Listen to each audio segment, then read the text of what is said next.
저희가 이제 여호수아 함께 나누었습니다. 여호수아 나누었는데 여호수아에서 가나안 정복 전쟁 이야기들이 이제 그 이야기별로 상황별로 그곳에 담긴 의미들 함께 또 나누어 보았는데요. 처음 등장한 사건이 요단강을 마주한 사건이죠. 요단강을 마주했을 때 요단강 물이 갈라진 그 사건을 저희는 어떻게 바라볼 수 있느냐? 하나님의 방법으로 순종하는 거죠. 하나님의 방법으로 순종하고 또 실천하는 거예요. 그냥 마음으로만 입으로만 알겠습니다 하는 게 아니라 실천할 때 하나님의 역사를 경험하게 된다가 요단강 사건이 우리에게 주는 의미이고요. 또 건너서 바로 했던 행위가 뭐냐면 할례를 행했습니다. 구별도 구별됨이지만 무엇보다 이 할례 사건은 적진 앞에서 펼친 사건입니다. 하나님께서 말씀하시니 하나님 적진 앞에서는 이거 아니지 않습니까? 저기 보고 있는데 저희가 이렇게 약해지는 행동을 해도 되겠습니까?가 아니라 내 판단, 내 어떤 선택보다 하나님의 명령에 순종하는 모습을 보인 이스라엘이 바로 할례 사건의 당시의 이스라엘이었습니다. 그리고 그 믿음 그대로 여리고로 가죠. 여리고를 점령할 때는 그 요새를 점령해야 되는데 뭐 여러 가지 방법을 써야 되고 물길도 차단해야 되고 가능하면은 흙언덕도 쌓아야 돼가지고 이렇게 뭔가 엄청난 고도의 작전을 펼쳐야 정복할 수 있는 성인데 그걸 고민하지 않았어요. 주님의 말씀에만 의존합니다. 하나님께서 돌아라 하시니 한 바퀴, 두 바퀴 그냥 도는 거예요. 우리들의 힘, 우리들의 능력, 지식, 상식을 뛰어넘는 순종의 힘을 그들은 여리고를 통해서 경험하게 됩니다. 여기까지가 순종의 역사고요. 그 다음부터 불순종의 역사가 이어지는데요.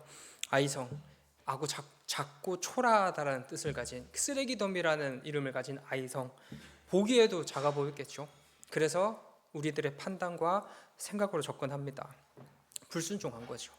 아주 작고 사소해 보이는 일에도 불순종하면 안 된다는 것을 하나님께서 아이성 사건을 통해서 보여주셨고요.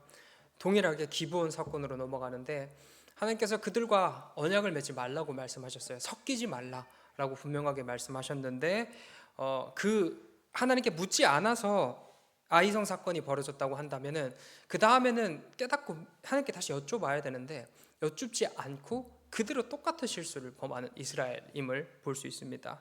이것을 통해서 우리가 알 수 있는 것은 우리가 한 번 무너지게 되면은 계속 도미노처럼 함께 무너진다라는 거예요. 어쩌면 작아 보이는 이전의 실수 그대로 넘어가는 게 아니라 우리는 그 실수까지도 다시 꺼내어서 주님 앞에 가지고 나와 깨끗하게 회개함으로 나아가야 된다. 그리고 다시 결심함으로 기억할 때 그런 사람에게 기브온 사건이 왔을 때 왜 묻지 않겠습니까? 그런 사람이 당연히 하나님께 묻겠죠. 근데 그런 회개의 시간 없이 그저 흘러가는 대로 시간을 보내게 된다면 우리는 그 다음에 기브온, 그 다음에 아이성을 또 만나게 될 것입니다. 그때 우리는 또 무너지고 또 무너지게 되겠죠. 그것을 잘 기억해서 하나님 앞으로 다시 나와 라고 말씀하시는 게 이 여호수아 이야기 속에서의 하나님의 메시지라 생각이 됩니다. 그리고 땅 분배로 이어지는데요. 이것은 이제 한 걸음 뒤로 나와서 이제 기독교인의 삶에 대해서 한번 살펴볼 수 있을 상황인데요. 아직 정복하지 않았어요. 아직 그 정복 전쟁이 다 이루어지지 않았지만 땅을 분배를 합니다. 저 땅 누구의 땅이고 저 땅 누구의 땅이고 아직 그 나라가 그 땅이 우리에게 이루어지지 않았음에도 그것이 마치 우리의 것인 것처럼 여기고 정복해 나가겠다. 우리의 땅이다라고 믿고 갑니다. 라는 그 고백인데요. 우리들의 삶도 마찬가지인 것 같습니다. 이 나라 아직 죄로 가득하고 이 세상 아직 하나님의 때가 도래하지 않아서 하나님의 나라가 이 땅 가지고 이루어지지는 않았습니다. 그러나 그리스도 예수께서 얻으신 그 승리로 말미암아 이미 우리에게 확보된 인생으로 우리는 천국 시민의 인생을 살아갑니다. 우리들의 삶 속에서 오늘 목사님 말씀하신 대로 온유가 묻어나야 함은 우리가 하나님 나라의 백성이기 때문이지 않겠습니까? 우리가 하나님 나라의 백성이 아니라면 굳이 온유하게 살 필요가 없을 텐데 우리는 하나님 나라의 백성이기 때문에 이미 이 세상에서 남들은 그렇게 살지 않는다 할지라도 우리는 그 삶을 살아내는 게 바로 이 땅 분배를 통해서 우리에게 비춰줄 수 있는 하나님의 말씀이라고 생각됩니다. 마지막으로 고별 설교를 합니다. 고별 설교하면서 마지막 당부 사사기의 핵심과 똑같습니다. 순종이 답이다. 이러나 저러나 어쨌든 순종이 답이다. 난 넘어졌고 난 실패했고 나는 이 정복 전쟁에 성공하지 못했다. 그러니 순종이 답이다. 내가 순종하지 못했기 때문에 실패한 거지.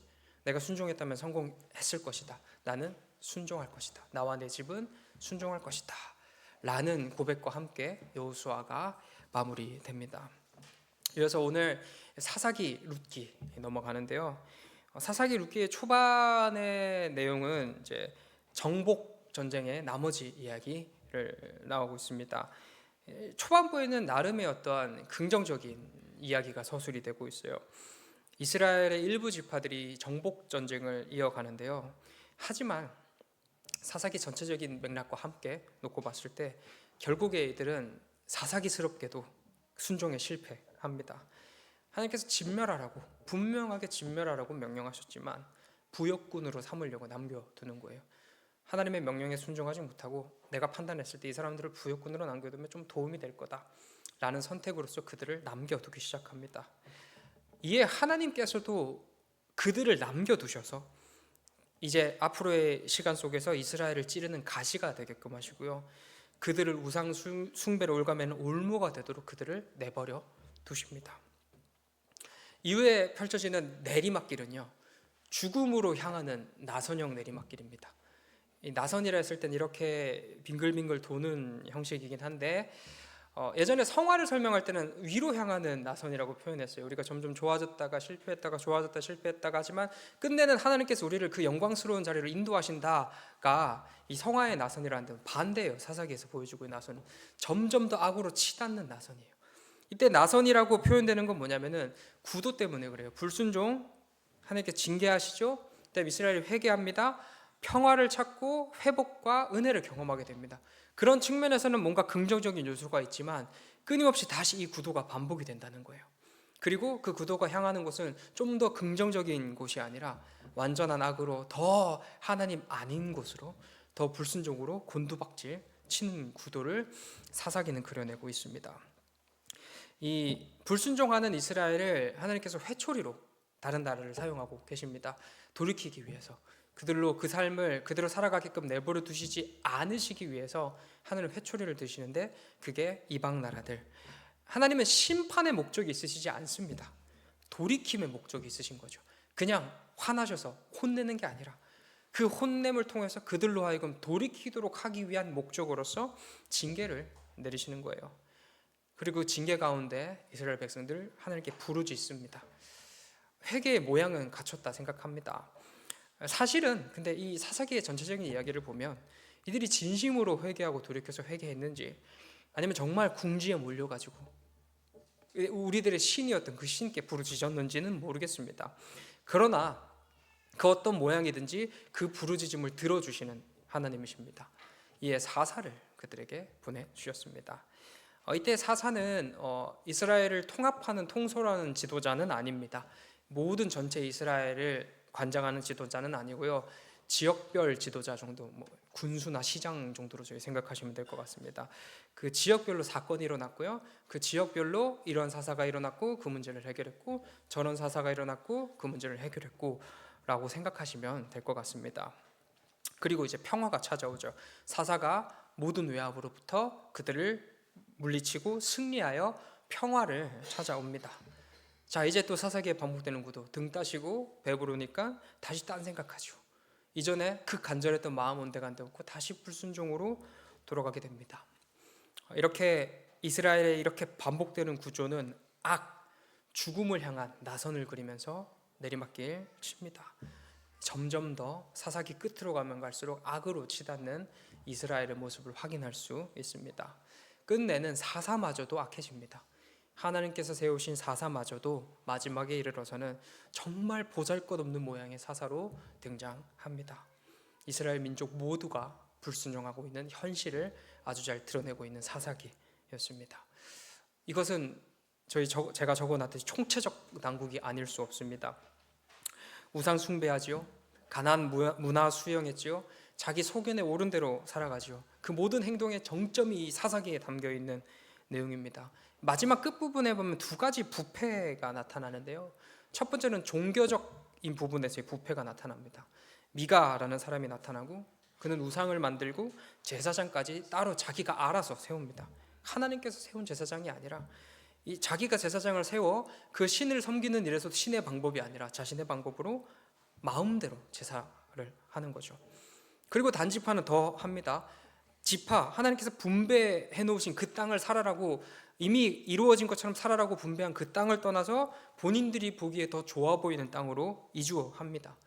그리고 그 하나님께 불순종하는 와중에서도 미가의 제사장을 빼앗지요. 그 그릇된 제사장마저도 자기들 마음대로 하고 싶어 하는 모습이 이 단지파의 모습이었습니다. 또 두 번째 등장하는 이야기는 도덕적 부패입니다. 레위인 첩 사건이 등장하는데요. 이미 레위 지파가 첩을 둔다는 것 자체가 부패한 것인데요. 그 첩이 강간당하고 살인당하는 사건까지 일어납니다. 이에 이스라엘의 내전이 발발하게 되고요. 초반에는 베냐민에게 밀리게 돼요. 그러나 다시 싸워서 베냐민을 거의 진멸하게 돼요. 뭐 여기까지는 그럴 수 있다고 봐요. 근데 또 그럴 수 없죠. 사실은 여기까지도 그럴 수 없지만 더 어떻게 악으로 치닫냐면 참 진짜 조악하고도 교활한 방식으로 베냐민을 또 유지시키려고 합니다. 자기 소욕이 오른 대로, 자기 생각이 오른 대로 계속 끊임없이 하나님께 묻지 않고 내 마음대로, 내 하고 싶은 대로 판단하는 역사가 바로 사사기의 역사입니다. 이 사사기 끝부분에 등장한 두 이야기는 지금의 처참한 이스라엘의 그 모습을 아주 적나라하게 드러내고 있습니다. 하나님께서 하나님의 법과 질서로 가나안을 회복시키고자 보낸 그 이스라엘이 도리어 가나안을 이전보다 더 더럽히고 있습니다.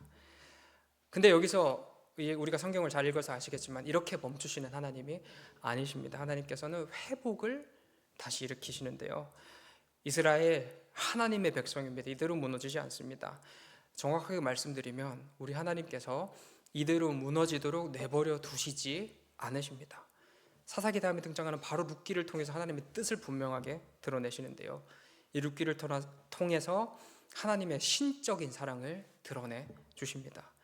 그럼에도 내가 너희를 회복시킬 거야. 그럼에도 난 너희를 지킬 거야. 그럼에도 난 너희를 구원할 거야.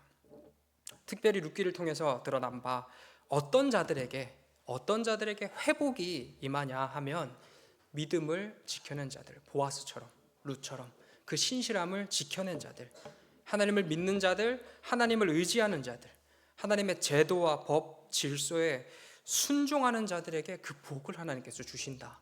회복의 은혜를 주신다라는 거죠. 그리고 이들의 후손으로 말미암아 다윗이 나왔고요. 다윗의 후손으로 말미암아 그리스도 예수께서 등장하십니다. 그 끝에, 그 순종의 끝에 그리스도 예수가 빛나고 있는 거예요.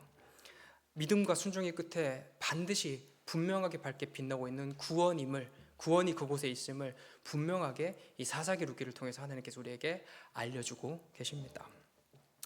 답 없는 사사기에도 그 끝은 절망과 좌절이 아닙니다. 하나님께서 펼쳐나가시는 신적인 사랑, 구원이 바로 사사기의 답입니다. 그리고 그 구원을 받아서 누릴 자들은 그냥 생각 없이 여전히 사사기스러운 인생을 살아가는 자들이 아니라 룻기에 등장하는 인생처럼 믿음으로 순종하는 자들에게 구원의 빛이 밝게 비춰질 것입니다. 이것이 바로 사사기 룻기에서 이야기하고 있는 전체적인 내용이라 생각됩니다. 사사기하고 룻기는 작자가 분명하지 않아요. 누가 이걸 썼다라는 것을 아직 분명하게 드러나 있지는 않습니다. 기록 연대는 그 여호수아 끝부터 이제 1050년 기원전 1050년 어간으로 잡고 있고요. 형식으로서는 역사적 사실을 기록한 역사서로 분류하고 있습니다. 이 복음하고 연결하는 부분에 있어서는 아까도 잠깐 나눠 보았는데요. 이 가장 원색적인 죄의 이야기가 사사기라고 한다면 그 가운데에서 하나님께서 죄 가운데 은혜를 더하시는 모습을 볼 수 있습니다. 그 죄악 가운데에서도 사사를 보내시고요. 룻기를 통해서 우리를 사랑하시는 하나님을 드러내 주십니다. 끝내는 룻기에서 이어지는 다윗의 후손으로 오실 예수 그리스도를 보여주심으로 참된 구원을 펼쳐주시는 하나님이심을 사사기 룻기를 통해서 비춰주시는데요. 이 사사기 룻기에서도 여전히 하나님의 복음이 밝게 빛나고 있다라는 것을 우리는 확인할 수 있습니다. 마지막으로 키워드 이야기인데요. 이 양이 제일 많아요. 사실은 이제 반한 거예요. 항상 이 부분은 반했다 생각하시면 될 것 같습니다. 첫 번째 키워드는요. 그때의 이스라엘에 왕이 없으므로 라는 키워드입니다. 이건 사사기에서 정말 반복적으로 자주 등장하는 표현인 것 같습니다. 그때의 이스라엘에 왕이 없었으므로. 왕이 없긴 했죠. 근데 정말 왕이 없었나요? 그렇지 않습니다. 인간 왕은 없었습니다. 그러나 이스라엘에게는 그 인간 왕이 감히 비교될 수 없는 탁월하신 하나님이라는 왕이 이미 존재했습니다. 근데 왕이 없었다라고 표현되는 건 무엇이냐면 하나님을 우리들의 왕으로 생각하지 않는 것입니다.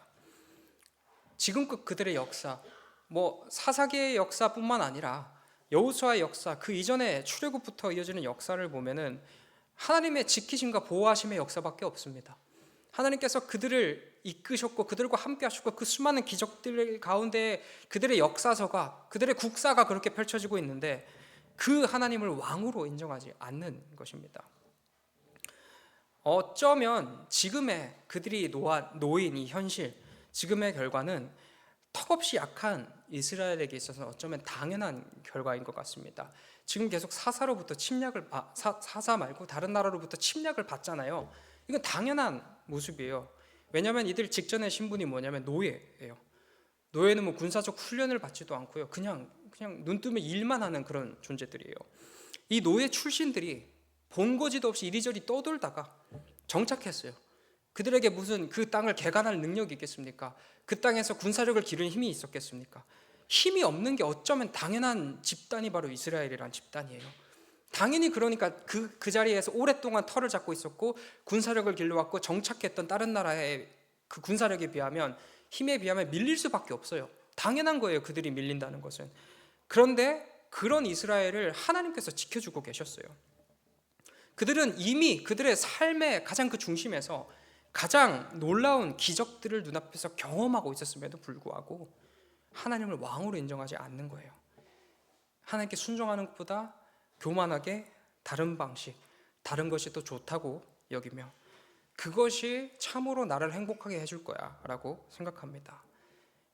지금 그토록 아무것도 아닌 이스라엘을 지켜주고 보호하셨던 하나님을 인정하지 않고요, 다른 곳에서 그들의 만족과 행복을 찾습니다.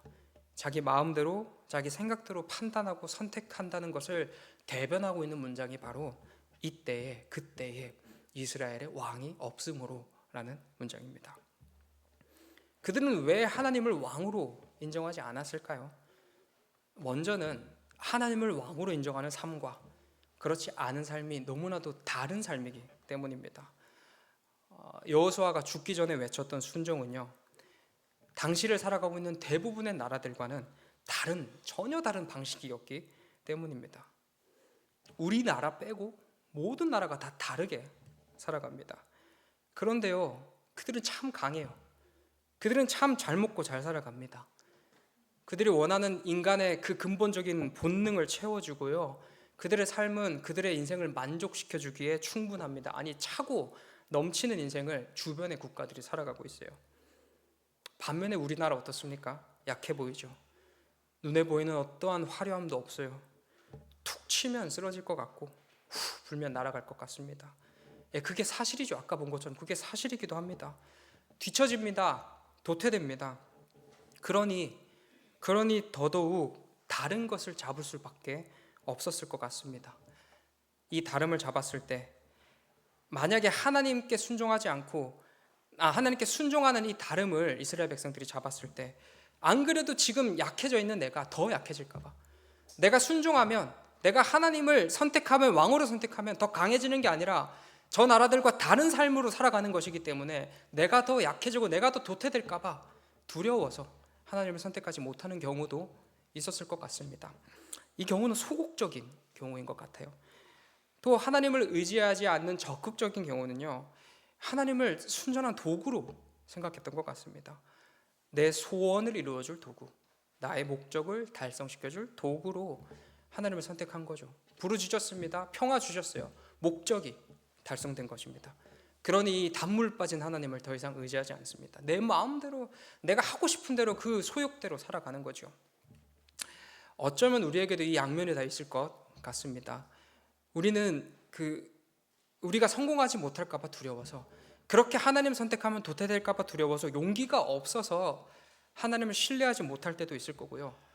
또 우리들의 욕심에 눈이 멀어서 하나님을 그저 이용하려고만 해서 하나님을 의지하지, 하나님을 왕으로 모시지 못할 때도 있을 것 같습니다. 이 모든 것은 내가 나의 인생의 주인이기 때문에 벌어지는 일 같아요. 인생의 주인이 나이기 때문에 내가 보기에 옳은 대로, 내가 보기에 좋은 대로 선택합니다. 남들이 다 이렇게 살아. 대부분 다 그렇게 잘 살아가잖아. 그렇게 살아서. 그러니 그 삶이 옳지 않냐라고 얘기할 수 있겠습니다만 그렇지 않지요. 그게 좋아 보인다고 남들이 얘기한 게 아니라 내가 선택한 것입니다.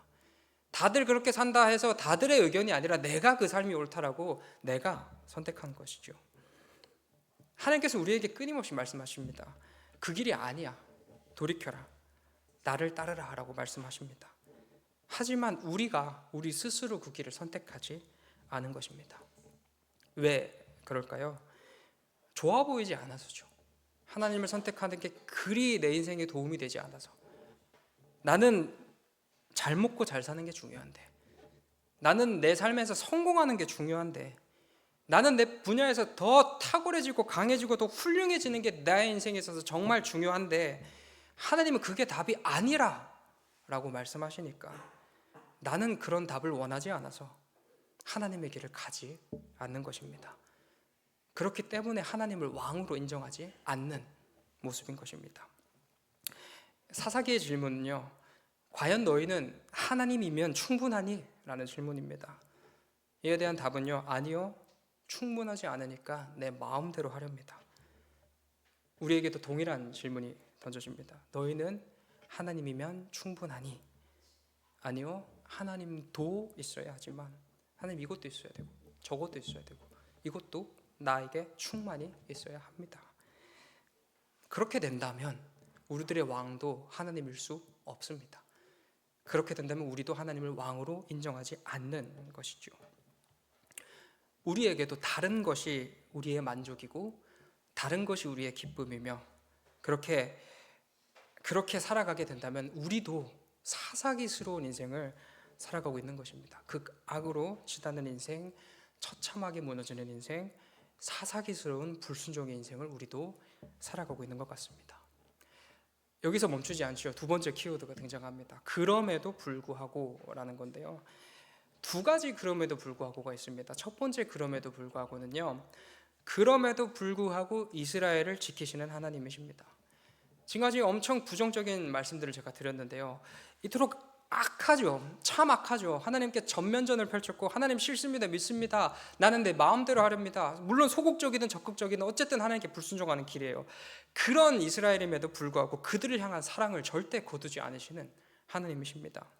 바로 룻기를 그려내세요. 좀 더 지나서도 아니고 곧바로 룻기를 그려내심으로 내가 너희를 여전히 사랑하고 있다 보여주시는 하나님이십니다. 그리고 그 사랑의 끝에 빛나고 있는 진정한 복인 참된 구원을, 평안을 하나님께서 펼쳐주세요. 펼쳐주심으로 여러분 순종이 답입니다. 다시 외쳤던 그것을 반복시켜 주시는 거예요. 내가 너에게 복 줄 거야. 순종하는 자에게 복 줄 거야. 그러니 여러분 순종이 답이지 않습니까? 라는 외침이 일어나고 있는 거예요. 순종이 답임을 다시 한번 확인시켜 주시고 환기시켜 주시는 하나님이십니다.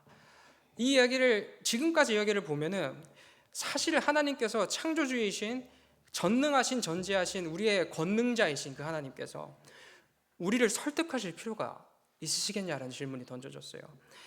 설득할 필요가 없으신 하나님이십니다. 근데 그 하나님께서 그럼에도 불구하고 도리어 사랑과 복을 우리에게 보여주세요. 그리고 최선을 다하여 의인을 설득하시는 게 아니라 죄인을 설득하여 주십니다. 우리의 죄악됨, 우리의 연약함, 우리의 그 어떤 실패와 절망에도 불구하고 우리를 포기하지 않으신 하나님이십니다. 우리를 사랑하시고 우리를 구원하여 주시는 하나님이십니다. 이에 대한 두 번째 그럼에도 불구하고는요, 그럼에도 불구하고 하나님을 왕으로 섬기는 인생입니다. 아까도 잠깐 말씀드렸지만 우리가 순종의 길을 걷게 되면 어쩌면 하나님께서는 기브 앤 테이크, 주는 대로 너희가 주면 내가 받는다, 내가 너에게 주겠다, 이런 말씀하신 하나님이 아니시잖아요. 순종의 길을 걷게 돼서 다윗과 같이 왕적인 삶을 살아갈 수 있고요, 순종의 길을 걷게 돼서 예레미야와 같이 눈물의 삶을 살아갈 수도 있겠습니다. 그들 모두 하나님의 사람이지만 그들의 인생의 삶에 지금으로서의 성공의 가치를 보면 다윗은 성공한 인생이고 예레미야는 실패한 인생 같습니다. 던져지고 두드려 맞고 눈물만 쏟으면서 빛 하나 바라보지 못한 채 그렇게 살다 그렇게 죽었어요. 근데 그도 하나님의 사람이고 다윗도 하나님의 사람이라는 것이죠. 성경에 등장하는 이처럼 순종의 길을 우리가 걷게 되면 어쩌면 세상에서 초라하게 살 수도 있겠습니다. 순종의 길을 걷게 되면 힘이 없고 연약한 인생을 살아갈 수도 있겠습니다. 남들보다 더 빨리 가지도 못할 수도 있고요, 더 높이 오르지 못할 수도 있습니다. 세상의 방법과 하나님의 방법은 너무나도 달라서 이 세상 속에서 우리가 하나님의 방법을 쓰자니 너무 세상하고 맞지 않는 거예요. 그러나 그럼에도 불구하고 그렇게 내가 불이익을 보든지 내가 약해지든지 내가 펼쳐나가는 그 삶이 세상과 전혀 맞지 않음에도 불구하고 우리는 하나님을 왕으로 섬깁니다. 하나님을 믿습니다. 왜요? 그럼에도 불구하고 하나님이 답이기 때문입니다. 세상이 뭐라고 하든지 내가 보기에 내가 느끼기에 어떻든지 그 결과가 실제로 아무런 힘도 능력도 없는 모습이라고 할지라도, 그래서 나는 하나님의 방법이 아니라 내 방식, 내 판단, 나의 어떤 것 의지하면서 거짓된 목표를 살아가는 게 인생의 정답이 아니라, 그럼에도 불구하고 하나님 안에 머무르는 인생이 정답이기 때문에, 우리는 그것을 분명하게 알기 때문에 우리 하나님을 왕으로 섬기는 인생을 살아갑니다. 그리고 우리는 그렇게 하나님을 왕으로 섬겨 하나님의 법과 질서에 순종하는 자들에게 주어질 구원을 이미 누리며 살아가고 있습니다. 룻기에서 밝게 빛나고 있는 하나님의 신적인 사랑의 결정체, 진정한 복, 진정한 구원이 우리들의 삶에 이미 그 순종으로 말미암아 펼쳐지고 있습니다. 여호수아는 이렇게 외칩니다. 너희가 섬길 자를 오늘 택하라. 이 외침은 사사기로 가지고 오면은 하나님을 왕으로 섬길지 말지를 선택하라는 외침입니다. 우리에게도 동일한 외침이 펼쳐지고 있습니다.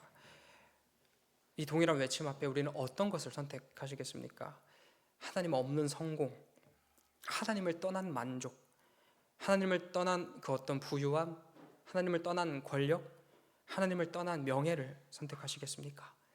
아니면 그럼에도 불구하고 혹 그 순종 때문에 내 삶이 넉넉하지 않아도, 혹 그리 건강하지 않아도, 혹 내가 대외적으로 내 꺼내서 내 명함을 내밀기에 그리 자랑스러워 보이지 않아도, 그럼에도 불구하고 우리는 하나님을 선택하시겠습니까? 사랑하는 성도 여러분, 성경은 이미 우리에게 정답을 이야기하고 있습니다. 진짜 복은, 진짜 성공은, 진짜 명예는, 진짜 부유함은 오직 하나님 안에 있다 라는 것을 정확하게 이야기하고 있습니다. 그리고 이미 우리는 그 하나님 안에 있습니다.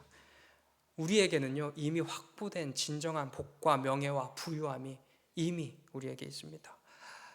흔들릴 수도 있을 것 같습니다. 잠시 이리저리 방황하며 돌아다닐 수도 있겠습니다. 그러나 그럼에도 불구하고 하나님께서는 우리를 사랑하십니다. 그러니 우리도 그럼에도 불구하고 하나님 앞으로 나와 세상의 헛된 가치들 다 내려놓고 이미 하나님께서 우리에게 부어주신 찬란하게 빛나고 있는 그 복, 구원을 마음껏 누리는 우리 모두가 되시길 소망합니다. 기도하겠습니다. 사랑과 은혜가 충만하신 하나님 아버지, 우리에게 귀하고 복된 사사기라는 하나님의 말씀을, 룻기라는 말씀을 허락하여 주셔서 우리들의 현실을 보게 하시고, 그럼에도 불구하고 우리를 사랑하신 하나님을 보게 하시고, 우리가 나아가야 될 방향과 우리 안에 이미 허락된 그 은혜를 보게 하심에 감사합니다.